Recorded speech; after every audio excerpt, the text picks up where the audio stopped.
Hey guys, welcome back to the Snapper Chronicles. Coming back at you with a little bit of a tool haul this time. Not many tool hauls this summer. I think we covered that before. Just not too much stuff going on, or maybe I'm not at the right place at the right time this time around. But it's been kind of quiet. But this is the Long Island Tool Meet that happens usually every other month. Used to be on Wednesday. Now they changed it to Thursday, and I was able to catch this one. And this is some of the stuff I picked up at that tool meet, which the weather was kind of iffy. It was raining early on in the day, a little bit, and but by the time I got there, it was cloudy, but it was pretty good weather. Not much rain, if any, nothing pretty much. It maintained pretty good. Yeah, it's not too far from my house. Maybe 10 miles or something or less from my house. So it's pretty convenient going there, and you get to see a lot of regulars. A lot of the same people go there every time, every 2 months, pretty much. You see the same, usually the same faces there. People have been going there for a long time. I usually see Scout Crafter there. He makes it a he makes it a mission to usually go there.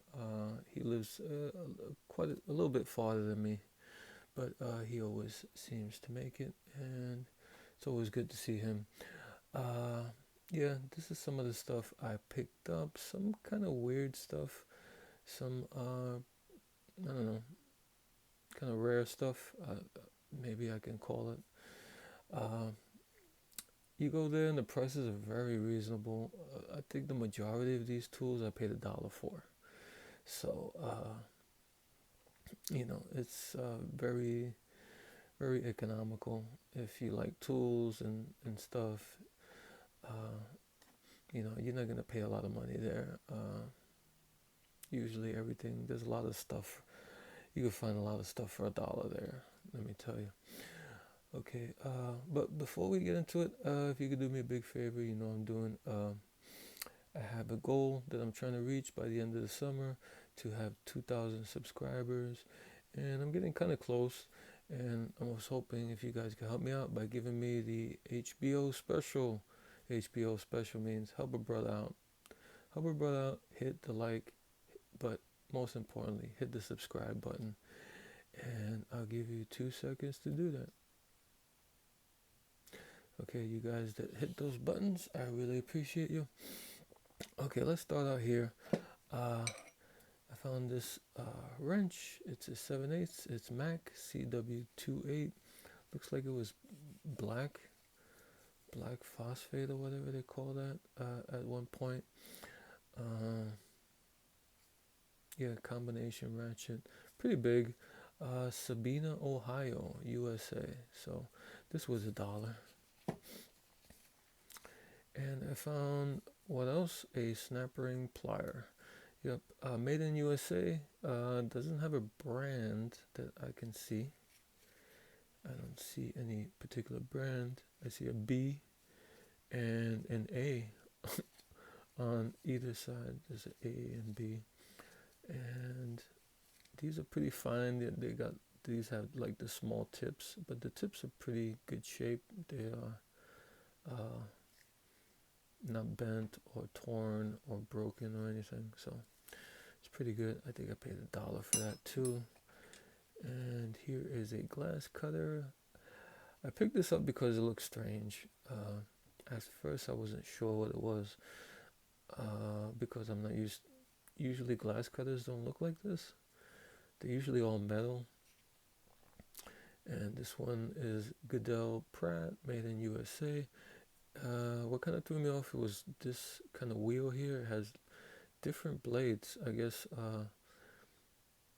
this one is long lasting. I guess if one blade wears out or becomes dull, you can just unscrew and switch it to the next blade, and that way you'll always have a fresh glass cutting blade. But and the wood handle kind of was like nice, so I picked that up. It's $1. Uh, oh, and this is, I don't know. This was kind of the rare thing of the night. It's a BOG manufacturer company, Chicago. Looks Bog. I did a little research on alloy artifacts, and if you go on there, they have a really good article on this company, which is not well known, but they had pretty good information on them. And they were a manufacturer that didn't last long. They went from the 20s into the 30s, so maybe less than 20-year span of this company. But and this is one of the tools. This is a double head ratchet, but not just a ratchet with a gear. This is a gearless, a gearless ratchet, and you're thinking, wow, gearless. This ratchet, from the looks of it, and from what I can tell, this is probably 20s or early 30s, so almost 100 years ago. And they had gearless ratchets back then. So it ain't a new phenomenon of you see sometimes more modern examples of gearless ratchets, but here we're talking about like the 1920s. That's when ratchets were starting to evolve and really uh, come into their own as a tool that was kind of formed and shaped like this that we know today. A lot of other ratchets were kind of different and wonky uh, that early on in the game. Like we're talking about 20s here. So this is when they started looking like more modern ratchets. And here's one. The handle's got like these lines. I wouldn't really, or very thin knurling. I won't really call it knurling, but just some thin lines. And there's no, it's uniform from here all the way down. There's no bulges or anything. And this is pretty heavy and thick. See how thick that beam is, and it has the double heads, 1/2 inch, and it has the plate that you unscrew. And I will get into this in another video. We're gonna open this up and check it out, what's going on with that. And here another dollar wrench is a combo wrench, 3/4 from Bonnie Khan. So some Bonnie here. I don't know. I saw it for $1. I was like, oh, Bonnie, not bad. So I picked that up. Picked up this other refrigeration wrench, ratchet wrench. This one I did one recently on one of my short videos. That one was Imperial something. I forgot. Imperial something. But as you can see, these were all made pretty similar, and they were made by different companies: Bonnie, Walden, Imperial. I think even Snap-on had a refrigeration ratchet. So quite a few companies made these, but basically they are this very similar in design. You have a plug there, a threaded plug, a spring, a pin that acts as a pawl, and you have cutouts in this wheel here that acts as the gear. But yeah, this one, as I said, is a Walden Worcester and made in USA. I guess 3119 is the model for that. And a couple of slip joints. This one is a Utica Tools, I think, probably black originally, but I like the shape of this one. It had like a cutter on it. It's like a wire cutter. This one's shaped a lot like the channel lock style slip joints, which is cool. I didn't notice that the nut was broken in half, but for some reason it's staying put by by some miracle. I guess that's why it was $1. Utica 511-6, Utica, New York, USA. Got that, and got this ratcheting screwdriver. This was $1 also. Do I need it? No, but for $1, I usually don't pass these up for some reason. The problem here is that the spring is lacking, or there's no spring inside, so usually these are spring loaded and this one isn't, but still works, and I guess still works as a ratcheting screwdriver if you're inclined to use it as that, or to use it at all. These are pretty old, and not sure if they had, this is the big bit size. It's got like the fat, beefier bit here. Not sure if they had these in Phillips, but you usually don't see these in Phillips. Usually you always see flatheads on these, and this is the Yankee number 30. North Brothers Manufacturing, Philadelphia. Yeah, these you always find these. They've made millions of them for like, they were probably in production for like 60, 70 years. So there are many floating around. And here's another slip joint, another $1 tool. This one is a Globe Master. I think that says 4111 underneath. Made in Japan, cheap, kind of slip joint. I just bought it because it was big, and it's pretty well patinaed, but not too bad. That would probably all come out in a dip of evaporust. So yeah, just got them because they were kind of big, and the quality didn't seem too bad. I mean, made in Japan. Japan was coming up, and they were making decent tools like back in the 70s and 80s. So we got that, and a pair of shears or snips, forged in the USA. Doesn't have any maker that I see on it. And on the other side just says forged in the USA also. There's like a C6 on one side and also C6 on the other side. And looks like a nut, probably not the original nut, or maybe it is, but I doubt it. And this was also $1. And yeah, these come in handy. They're pretty good for snipping kind of chunky stuff, or harder stuff that you wouldn't use a scissor on. Another slip joint. For some reason, the seller, I've seen him before. He's been there I think all the times I've been there. He's probably been there, going there for years, probably before me.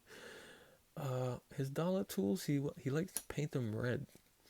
So I guess he's marking them so he knows that they're $1. I don't know. Maybe some acetone will take that off. It's kind of a little bit annoying, but can't complain too much. Maybe a little bit of acetone and elbow grease. It's a Proto Professional USA slip joint. It says 276 on it, and the Proto has a registered trademark symbol on it, so that I guess helps date it. Probably no older than the 60s, probably 70s or something like that. Has a couple of numbers and letters forged there, P22.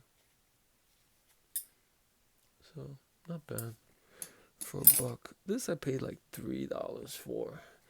And why would I pay $3 for a channel lock when I have like maybe 7 or 8 420s already.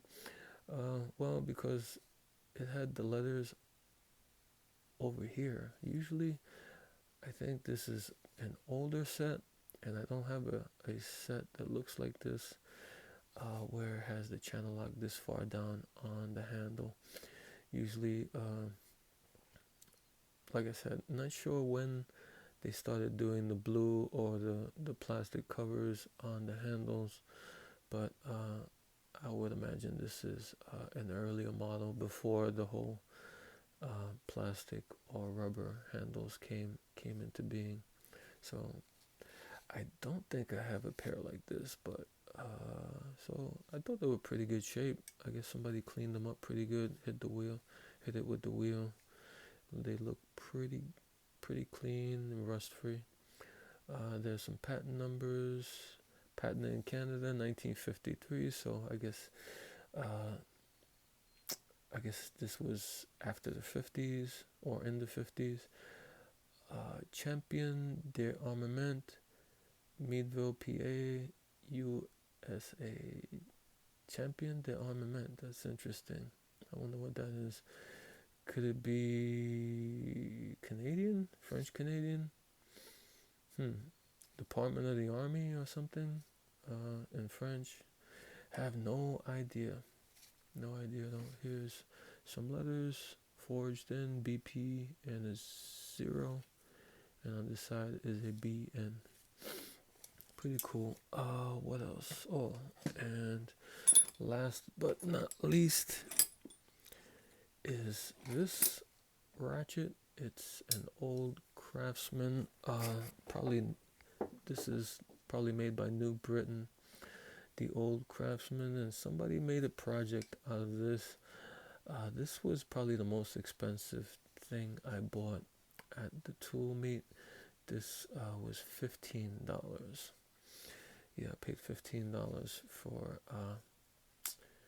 this ratchet. Well, I don't think I mentioned this ratchet here. I paid $2 for that one, if I didn't mention it. But yeah, I paid. This one was the most expensive one. But somebody really put some time into this, I think. Looks like it did see the wheel. I can see little marks that someone cleaned it up. You see some lines there a little bit. Someone did do a job and clean this up. It's old Craftsman Circle H from, I guess, the 30s or maybe early 40s. And like I said, I think this was New Britain. I don't know, could be wrong, but I'm pretty sure this was New Britain. Patent pending, says there, has the old Craftsman letters. Someone put blue paint in the middle parts here, which I guess a lot of people like to do when they restore ratchets. This one's made in USA, of course, forged, and seems pretty good. It's ratcheting pretty nice. And I will do a video later on or at some date on this one also. Alright guys, that's pretty much what I got at the tool meet this time. Yeah, I found some interesting things, some kind of offbeat things I haven't seen, which was cool, and it was generally always a good time there. Okay guys, until next time.